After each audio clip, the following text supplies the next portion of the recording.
अस्सलामुअलैकुम मेरी प्यारी सी छोटी सी यूट्यूब फैमिली। उम्मीद करती हाँ तुसी सब खैरियत नाल होवोगे।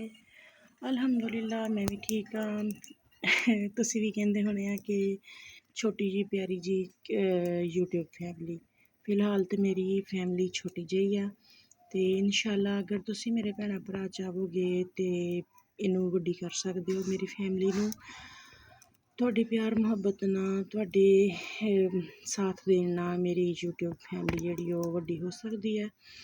तो इस दे नाल ही शुरू करते हैं अपना अज दा व्लॉग। अज मैं बना रही हाँ मूंगी दी दाल, जो कि मेरे बड़े बेटे नूं बहुत पसंद आ, अब्दुल्ला नूं।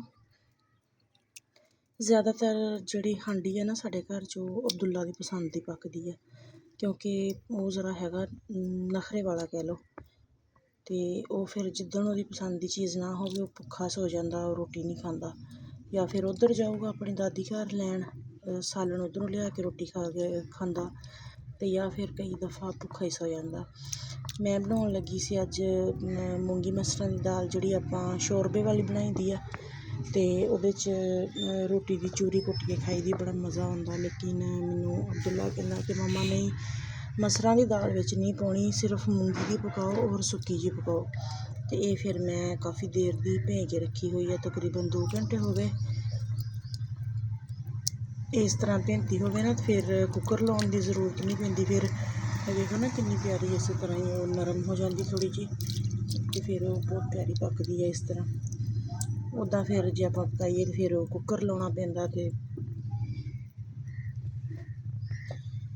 लसन प्याज हर चीज़ तैयार करके रखी हुई है।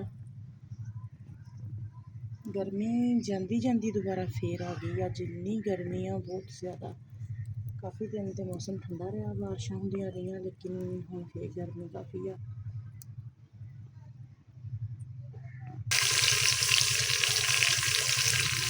तेल गर्म हो गया सी तो वो पाया प्याज, तो हूँ इधर मिर्चां और लसन कुंडे च कुट के फिर पानी है बाद च। हाँ जी, तो प्याज ब्राउन हो चुका मेरा। इधर मैं जरा लसन तो मिर्चां भी कुट लियाँ। यह मैं रखियाँ सब्ज़ मिर्चां साबत, क्योंकि मेरे मियाँ साहब ने साबत मिर्चां जिहड़ियां दाल विच खास कर बहुत पसंद है। दाल विच कहंदे हुंदे फरमाइश करदे हुंदे कि साबत मिर्चां सब्ज़ पाया कर, मैनूं पसंद है ये साबत पाउण।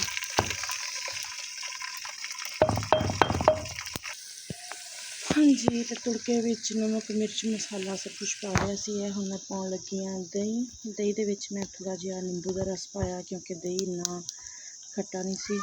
ते ये दाल जिहड़ी है ज़रा खट्टी खट्टी सोहनी लगदी है, मज़े दी लगदी है।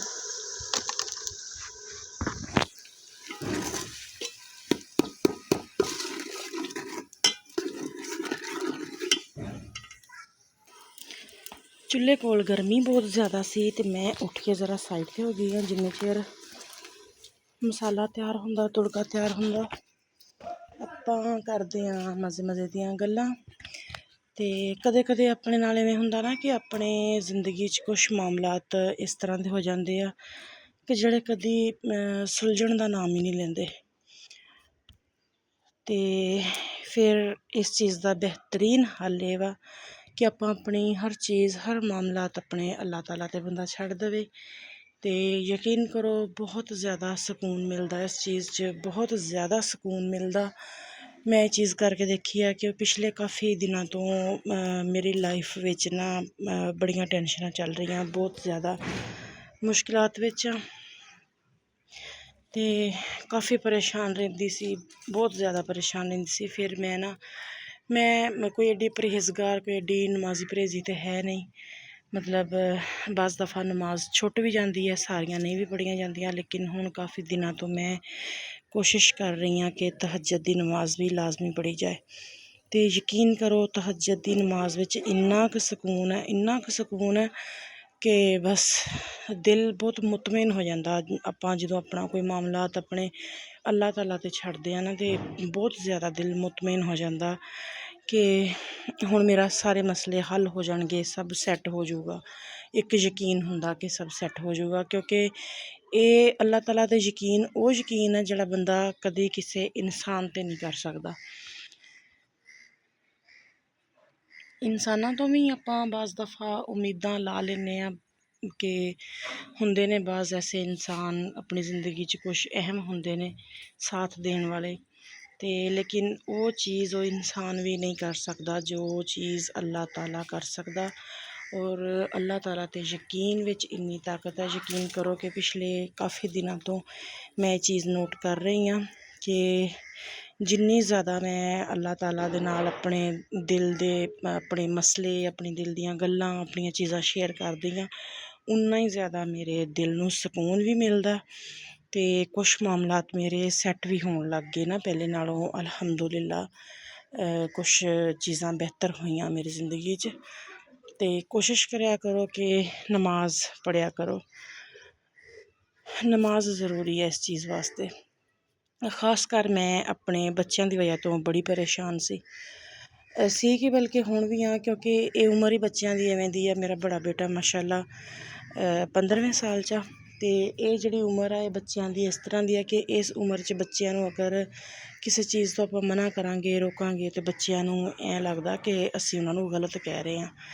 ਬਾਜ਼ ਦਫਾ ਅਸੀਂ ਉਹਨਾਂ ਨੂੰ ਗਲਤ ਚੀਜ਼ ਤੋਂ ਵੀ ਰੋਕਾਂਗੇ ਨਾ, ਅਤੇ ਉਹ ਉਲਟਾ ਸਮਝਣ ਦੀ ਬਜਾਏ ਸਾਨੂੰ ਗਲਤ ਸਮਝਦੇ ਆ। ਅਤੇ ਬਸ ਕੁਛ ਇਸ ਤਰ੍ਹਾਂ ਦੇ ਮਾਮਲਾਤ ਸੀ ਅਤੇ ਮੈਂ ਬਹੁਤ ਜ਼ਿਆਦਾ ਪਰੇਸ਼ਾਨ ਸੀ। ਤੁਸੀਂ ਦੁਆ ਵੀ ਕਰਿਆ ਕਰੋ ਮੇਰੇ ਵਾਸਤੇ ਕਿ ਅੱਲਾਹ ਤਾਲਾ ਮੇਰੇ ਬੱਚਿਆਂ ਨੂੰ ਹਦਾਇਤ ਦੇਵੇ, ਨੇਕੀ ਦੇ ਰਸਤੇ 'ਤੇ ਲਾਵੇ ਔਰ ਮਾਂ ਬਾਪ ਦੇ ਫਰਮਾਬਰਦਾਰ ਹੋਣ, ਕਿਉਂਕਿ ਬਾਬਾ ਤੇ ਉਹਨਾਂ ਦੇ ਇਸ ਤਰ੍ਹਾਂ ਦੇ ਆ ਕਿ ਪਤਾ ਨਹੀਂ, ਸ਼ਾਇਦ ਤੁਸੀਂ ਮੇਰੀ ਕਿਸੇ ਵੀਡੀਓ ਵਿੱਚ ਵੇਖਿਆ ਜਾਂ ਨਹੀਂ ਵੇਖਿਆ।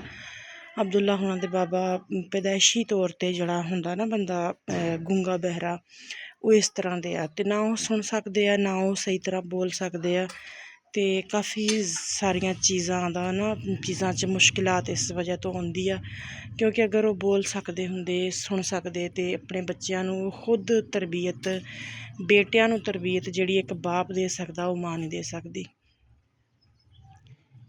ਬਹੁਤ ਸਾਰੇ ਮਾਮਲਾਤ ਐਸੇ ਹੁੰਦੇ ਆ ਜਿਹੜੇ ਬੇਟਿਆਂ ਨੂੰ ਇੱਕ ਬਾਪ ਦੱਸ ਸਕਦਾ, ਮਾਂ ਨਹੀਂ ਦੱਸ ਸਕਦੀ। ਅਤੇ ਬਸ ਇਸ ਤਰ੍ਹਾਂ ਦੀਆਂ ਕੁਛ ਮੁਸ਼ਕਿਲਾਤ ਹੈ ਮੇਰੀ ਜ਼ਿੰਦਗੀ 'ਚ। ਬਸ ਦੁਆ ਕਰਿਆ ਕਰੋ ਕਿ ਅੱਲਾਹ ਤਾਲਾ ਮੇਰੀਆਂ ਮੁਸ਼ਕਿਲਾਂ ਆਸਾਨ ਕਰੇ। ਅਤੇ ਇੱਧਰ ਸੂਰਜ ਵੀ ਕਾਫੀ ਹਜੇ ਜ਼ਿਆਦਾ ਵਾ, ਅਤੇ ਮੈਂ ਟਾਈਮ ਨਾਲ ਹੀ ਹਾਂਡੀ ਰੱਖ ਲਈ ਅੱਜ। ਮੈਂ ਕਿਹਾ ਦਾਲ ਵਾ, ਕੁੱਕਰ ਨਹੀਂ ਗਾ ਲਾਉਣਾ, ਅਤੇ ਹਾਂਡੀ 'ਚ ਪਕਾਉਣੀ ਆ, ਤਾਂ ਜ਼ਰਾ ਟਾਈਮ ਨਾਲ ਰੱਖਾਂ। ਇਸ ਦੇ ਨਾਲ ਹੀ ਦਿਓ ਮੈਨੂੰ ਇਜਾਜ਼ਤ। ਮਿਲਦੇ ਹਾਂ ਕਿਸੇ ਅਗਲੀ ਔਰ ਅੱਛੀ ਜਿਹੀ ਵੀਡੀਓ ਵਿੱਚ। ਉਦੋਂ ਤੱਕ ਕੇ लिए ਆਪਣਾ ਖਿਆਲ ਰੱਖਣਾ ਬਹੁਤ ਜ਼ਿਆਦਾ, ਔਰ ਮੈਨੂੰ ਦੁਆਵਾਂ 'ਚ ਯਾਦ ਰੱਖਣਾ। ਅੱਲਾ ਹਾਫਿਜ਼।